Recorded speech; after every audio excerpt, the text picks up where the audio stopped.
LATD Nation, what's good with y'all? Of course, it's your boy Jay Fixit.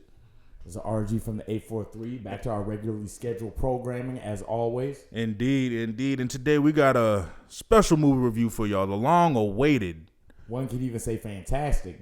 I'll see myself out. All right, yeah. That's it for the day. Remember, look at it anyway. Now I'm just joking. Anyway, we got Fantastic Four, First Steps. The long-awaited Fantastic Four movie. The one that people have been anticipating the most. I think this might be one of, if not the most anticipated MCU movie post-Endgame, in my opinion.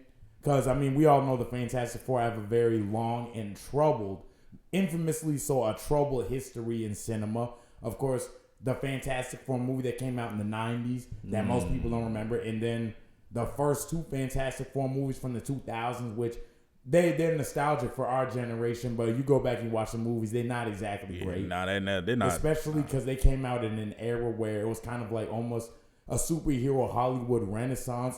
Came out in the era of the Spider-Mans, the Batman Begins / the Dark Knights, the X-Men. So it was just kind of like a time where superhero movies were growing and evolving in the way that they were being directed, the way that their stories were being told. And then you have this goofy ass movie that just kind of, it's just a perfect example of why superhero movies weren't taken as seriously for years and years. What you talk about, Fan Four Stick? No, I'm talking about the first two Fantastic Four movies. Oh, okay. Them old movies, the Chris Evans ones. I didn't think they were that bad. They weren't that bad, but in that era, you had much better. Yeah, they weren't good. Yeah, for sure. And then you get the Fan Four Stick. Yeah, Fan Four Stick. I think when I watched it, I didn't think it was that bad either. A lot of people. I'll see myself out. But anyway, but the thing is with that movie, I think it's just because it was late at night. I was half sleeping when I was watching it, so that's the only that explains it right there. Yeah, so I think that's why I didn't. But that's like how I say Flash wasn't that bad, but it's like I was asleep for almost half the movie. I really didn't think Flash was that bad. It's not great, but I thought it was okay. Yeah, it was mid. But anyway, but with this one though, it took a whole different turn, like as far as like tone and everything. Yeah, it did. I will say that one of the benefits getting into it, of course, I think that this is the best cast Fantastic Four movie. Just going directly in the positives. I would say that everybody works perfect in their role. Pedro Pascal, I know some people had some concerns about him as Reed going in just because we saw John Krasinski as Reed in Multiverse of Madness. Right. And a lot of people thought that was the ideal portrayal of him. But Pedro Pascal, in my opinion, he continues to be an actor that is showing a lot of promise as of late. Pedro Pascal has been going crazy ever since, I would really say, Last of Us. That was a big win. The Mandalorian, definitely. Mandalorian for sure. And I think that's it. Would you say around Kingsman Golden Circle?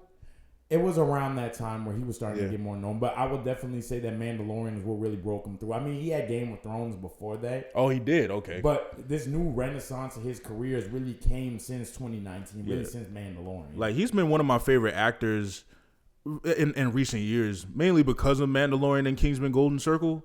Because they show so much, because in those roles he shows so much range. Yeah. Like, because in Golden Circle he's like this kind of like this cool, chill cowboy, like talks like this and everything with the pistols and the lasso and everything. But in Mandalorian he's very much reserved, calm and collected, and you can even kind of see, like you can kind of feel his emotions even with the helmet on. And in this movie, for me personally, he was probably one of my favorite characters in this movie. I mean, there's only so much you can, because you're right, but he's probably like his depiction of Reed Richards was probably my favorite compared to John Krasinski and the other guy, because it shows how he's not arrogant. He's not like a jerk or anything. He's really is a smart guy, but he's a kind-hearted dude. And they portray him as having a lot of pressure on his shoulders. Like, he's always constantly working and thinking things and thinking about different projects and different things to make the world better. And off rip, one thing I liked about this movie, especially with their origin factor, I like that it was in the style of like a documentary. Yeah. Oh yeah, I like the way that they intro because the movie starts off, no spoilers, of course, but I mean it's set on a different Earth from what is established as Earth 616, which many comic book readers would know. That's the main Marvel universe, like that's the main Marvel like timeline / reality, right? Which they established again in Multiverse of Madness that the MCU as we've known it since Iron Man, that's like the main timeline in that universe. Like that's the main one. It's 616. Right. And then in the MCU as we know it today with Tony Stark, and the regular MCU is Earth 1999-99. Shout out Spider-Verse. But with this one is like set in a somewhat of a futuristic 1960s setting. It's like a 60s retro sort of thing. Yeah, I'm surprised they didn't show the South around that time. But anyway, yeah. It's but probably for the best they didn't. Right. But yeah, no, and that's another thing about this set piece, about this set right here, the setting. The visuals in this movie is really good. For sure. Like I like the futuristic aspect of it, the retro futuristic aspect of it. It's very reminiscent of like Tomorrowland and Disney World. Yeah, you know what? Yeah, that's a good. I was trying to figure out a good comparison for it. I like that. I agree with that. Right. It has a nice little because it's set in the 60s because of because of rest in peace Jack Kirby. The creator of the Fantastic Four, and Stan Lee, and around those times is where I think they came out in actually like the 40s, but that's when they mostly got popularized, was in the 60s. So I really like that connection between the setting and the real world and then the comics as well. I agree because if I'm not mistaken, this is Marvel's first family in the sense that they're the first superhero team that they ever did. Right. That's right? Yeah. That's their original. They're the original like superhero team that they've done. Either that or they're the most popular team that got them off the ground, because at the time, with their biggest competitors, DC, Marvel, the Fantastic Four was such a big stepping stone because those were the characters that actually had some kind of like depth to them, any type of complexity, with Johnny Storm being the kind of the cocky womanizer of the group, you know what I'm saying? The younger brother of Sue Storm, the Invisible Woman, played by Vanessa Kirby and what's his name? Joseph Quinn. Thank you. Joseph Quinn, respectively. Of course, Joseph Quinn, he's been having a big breakout moment ever since Stranger Things in 2022. Okay. He's been doing his thing for sure. Oh, and he's just coming off of Gladiator 2 as well. Yeah. Who's he in Gladiator 2? He was one of the twins. Oh, okay. Okay. Yeah. Gladiator 2 was okay. Yeah. But, hey, review on the channel, though. But with, and then Ben Grimm being kind of that blue collar, or the Thing, played by, I keep forgetting the names, but, oh, well, it'll be all right. He's the kind of blue collar, brash type of Liz clobbering time type of dude, and Reed Richard being that not the timid nerdy type, but the real smart, always in his work. Thank you. Very intellectual, logical. exactly. He has a very matter of fact way of seeing stuff. Right, and that's what made them so popular, because DC at the time was just straight up true justice, the American way type stuff, and just good guys good, bad guys bad. Good guys can do no wrong, bad guys can do no right types deal. And that's what made Fantastic Four so revolutionary, especially around that time. Yeah, for sure, definitely. And it's nice that they kind of went and they harkened back to that era of comics. I feel like that was very smart, because it kind of gives the movie a very breath of fresh air sort of tone, because we're not dealing with the continuity of like 30 plus movies. This almost feels like, as the name suggests, first steps. It almost feels kind of like it's a first sort of launching point for these characters, rather than them already being introduced in the midst of what else has been going on in the MCU for the past nearly 20 years. Right. And I really think that works to its benefit, because I think one of the biggest criticisms of the MCU as of like the last maybe 4 or 5 years, especially with the arrival of the shows, is that so much of it feels like you have to watch it in order to understand something. Like, for example, and I know a lot of people did like Brave New World, but that's an example right there, because if you didn't watch Falcon and the Winter Soldier, Right. you're gonna be kind of lost as to what's going on in there. Especially if you didn't watch the 2008 Incredible Hulk movie with Edward Norton. And then on top of that, you could also make that same argument with, again, Multiverse of Madness, because the whole plot of that movie was Wanda and her becoming the Scarlet Witch, which was an extension of what happened with, what was that? WandaVision? WandaVision, yeah. So that's definitely been one of my biggest issues with it as of late. So it was nice that this was kind of a movie where you could sort of just watch it, and whether you were the biggest MCU fan like we've been for however long, or you just kind of a casual fan, or you're just not getting into it, this is a perfect first step in terms of like, yeah, I know, sue me. But yeah, this is a perfect way to kind of introduce and just kind of give it a breath of fresh air. This movie felt fun, you know? Exactly. It really does stand on its own. And the biggest thing that made this movie fun for me is that I like the fact that they're just one big happy family. I love the dynamics. That's the best thing about this movie for me, is it feels more character driven than about the spectacle. Now, you got action in there, of course, but I was surprised how little action there really was in the movie. But I didn't mind that, because I just love seeing their dynamics. I love seeing them as characters. I love seeing the way that they've been established up to this point, and seeing how this is kind of like a growing of their family in more ways than one. I don't know if that's been revealed in the trailers or anything like that, but you know, we can kind of just allude to the fact that they're going through some big changes as a group, as a family. Right. It wasn't revealed in the trailers. Okay, so yeah, we'll kind of save it for the actual movie.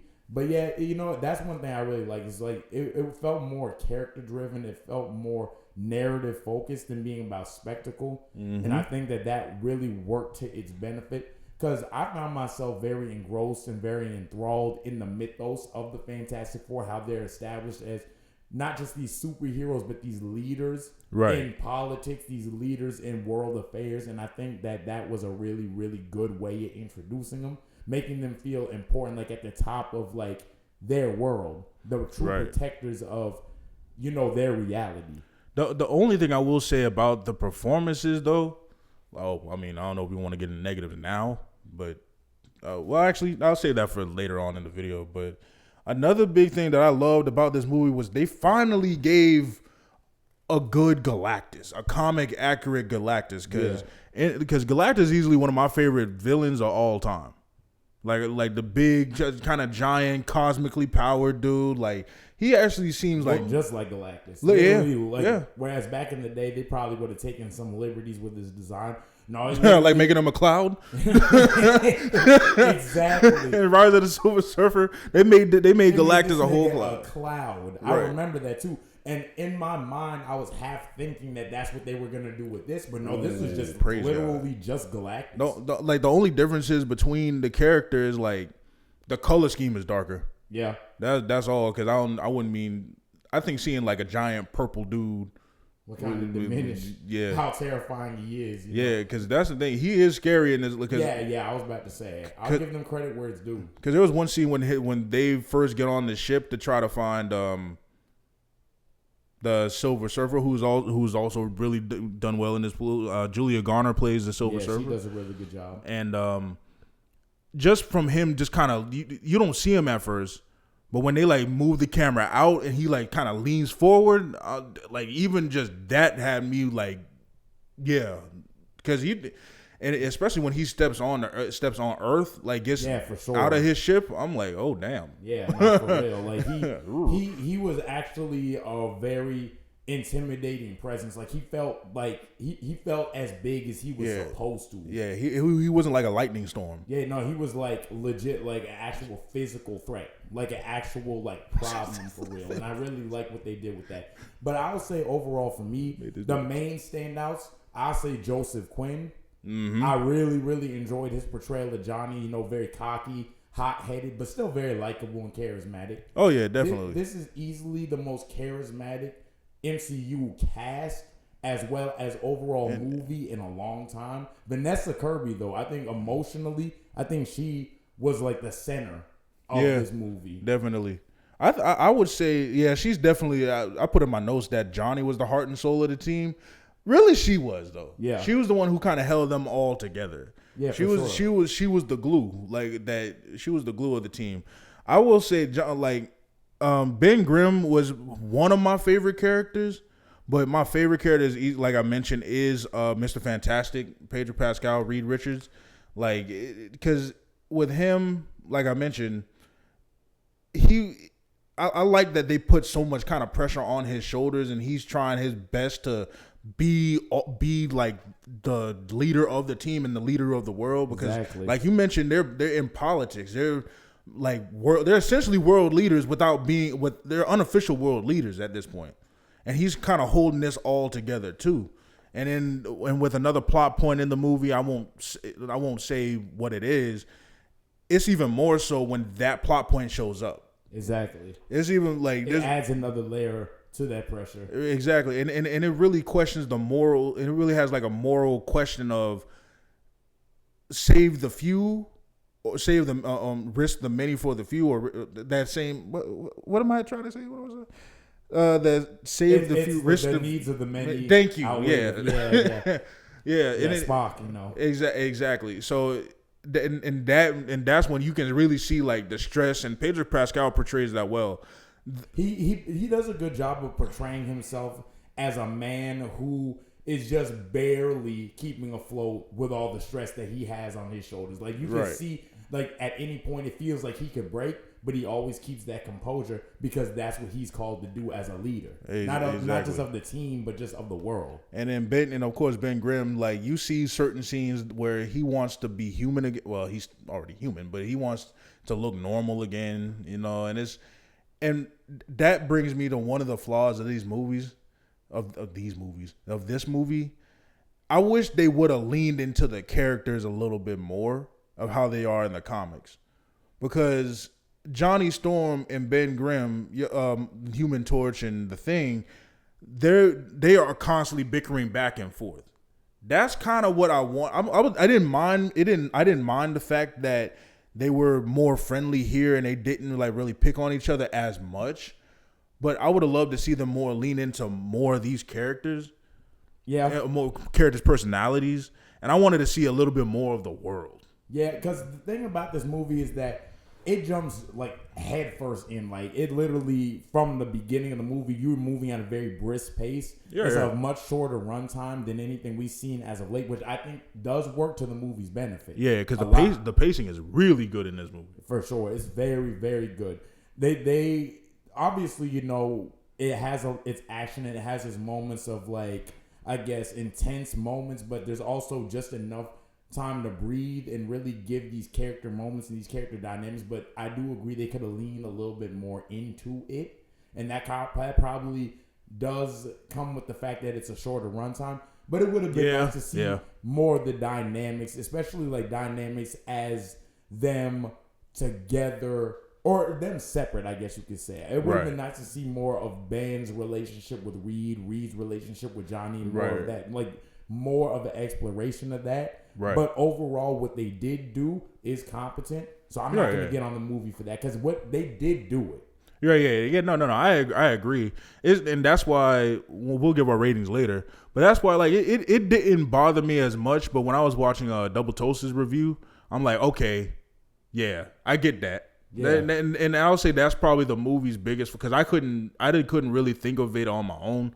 Think of what the flaw of this movie is on my own, but this is probably why. But I couldn't give it like a perfect 10 because I didn't know how to put it. But that's exactly what kind of bothered me. Yeah, because I wanted to see a little bit more of the world. I wanted to see how things ticked in this world compared to the other MCU. The futuristic look of it. I wanted to see Ben Grimm really interact more with the world. I wanted to see all of them really interact more with the world. Because well, I guess this is a product of the fact that they've already been the Fantastic Four for 4 years as established. Right. Because in the other movies, I mean, not to hold it to that standard because that's what we don't want to do. Right. But one thing that they did with those movies is that they portrayed Ben as, you know, kind of sort of, it's hard to say. They kind of portrayed him as somebody who's struggling with his own humanity because obviously him being this rock monster the way he's interacted with in the world, people kind of look at him almost like this abomination or whatever the case may be. Right. And that kind of has a negative inward effect on how he feels about himself. But with this movie, he's low-key kind of just chilling. Yeah. He low-key is just kind of chilling. He's kind of a jolly giant almost. But it's still there though. And I think that's another problem that I kind of had. I like that they made him a little bit like of that gentle giant he's type. More jovial. Like, yeah. I didn't mind I wouldn't say that. I wouldn't say he's more jovial.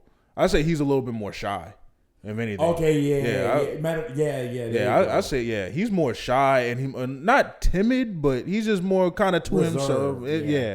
And he kind of quietly wanting that to be who he was before. Yeah, and that's what I really found endearing about his character. But that's also why I wish that they would have made him somewhat of that same blue collar type guy, same brash, ready to rumble tumble type of dude that he was in any other media that you see, even in that Fantastic Four animated movie or animated show that y'all probably don't remember, but because even when he says like in the trailer, of course he's gonna say, I'm gonna spoil this, whatever. He says it's clobbering time, but it's in a very mild type of tone. It's like very almost like, I guess I'll say it. Yeah, like it's clobbering time. I'm like, nah, bro. Say that with your chest. Little ass. But it's like, but yeah, I wanted to hear it's clobbering time. You know what I'm saying? Because he's probably my favorite Fantastic Four member overall. I'll say, you know what I'm saying? Big fella. But overall though, with all that being said, I mean, I will say that this was a very strong state. This is exactly what the MCU needed. Yeah. Because for me personally, this movie was kind of like the metric on how excited I was going to be for Doomsday. Mm-hmm. And I was kind of the mindset that this movie is going to kind of make or break how I feel going forward. Right. And this movie actually genuinely got me very excited for the future of the MCU in a way I haven't been in years. Mm-hmm. I think that this is easily one of, if not the strongest outings that they've had since Endgame. Right. And overall, I enjoyed it. It's good old-fashioned MCU, but in a refreshing sense. The jokes land. Yeah. Everything felt natural again. Nothing about it felt forced because it's like you didn't have to worry about them connecting to all these different plot points and all these different stories. They just did their own thing. Exactly. And that's why, for me personally, I give this movie about a 9. I'll give it a 9 too. I give it a 9. Or like all the flaws with the characters aside, that's the only reason why it's a 9. Yeah. And it's not even that big of a deal. But honestly, I would put this movie a little bit higher than Superman in my opinion. A little, just maybe just a tad. The same playing field maybe just a tad bit higher. Superman is there, but if it wasn't, but this movie story is more cohesive.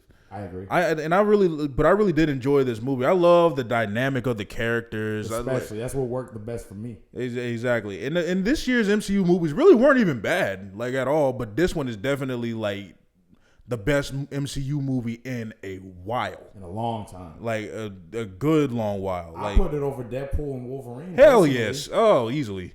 Definitely. Yeah. Like, no. That was fun. And it was cool getting to see those two team up. But this right here is everything that I love about the MCU.